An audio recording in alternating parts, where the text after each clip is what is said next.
question was whether this nation could exist, half slave or half free. One nation under God. We as a people will get to the promised land.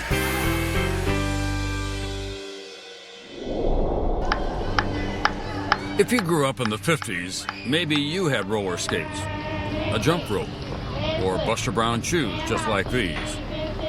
This pair belonged to a girl named Denise McNair. She wore them on the last day of her life, September 15th, 1963, the day she became one of the first casualties of the baby boomer generation, a martyr in a struggle that changed the face of America. Denise's parents, Chris and Maxine McNair, still live with the murder of their child.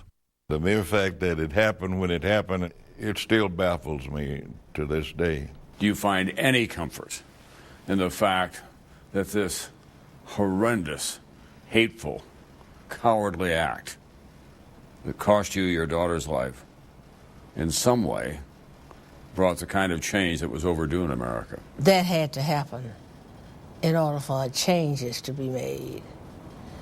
Not knowing that I would be one of the people who would have to make the supreme sacrifice. Her daughter, Denise, was bright and playful, devoted to her dog and her favorite doll. But being a black child and baby boomer in Birmingham, Alabama, then meant growing up in one of the most segregated and violent cities in the country. There were sights and sounds meant to terrify Denise and everyone she knew. The city's nickname was Birmingham. One of Denise's friends, Carolyn McKinstry, recalls why. Bombings were a way of life in Birmingham. We could be sitting on our porch anytime, any evening, and we would hear the sound. Even at the age of 12, 13, 14, we had come to know the sound of the bomb. The bombs were the work of the KKK, made in the USA terror. A shameful time. In 1963 Birmingham, many parents, terrified of losing their homes and jobs, were afraid to speak out. But not their children. Gwen Webb Appling was 14 when she went to a special meeting at the 16th Street Baptist Church. And I think it will mean a great deal to our movement. Dr. Martin Luther King was in the pulpit, appealing to the black community to fill the city's jails in protest. Dr. King, he asked who would go. How many people could he depend on? Who could go in the movement with him? And I looked around, and everybody that started standing up was us kids. It was just the kids that was standing. And so began the idea for a children's march through downtown. Thousands of kids, baby boomers all, wanted to take part. And Chris McNair's daughter Denise was no exception. She wanted to go and march, and her mother and another lady told her that you were too small to march, and she immediately looked at them and said, "You're not little, why aren't you marching?" The march started out as a festive, nonviolent protest. But then the police turned dogs and fire hoses on the young crusaders. Then hundreds of Negroes reeling and sprawling among the trees here. The marchers, some as young as 6 and 7, were arrested.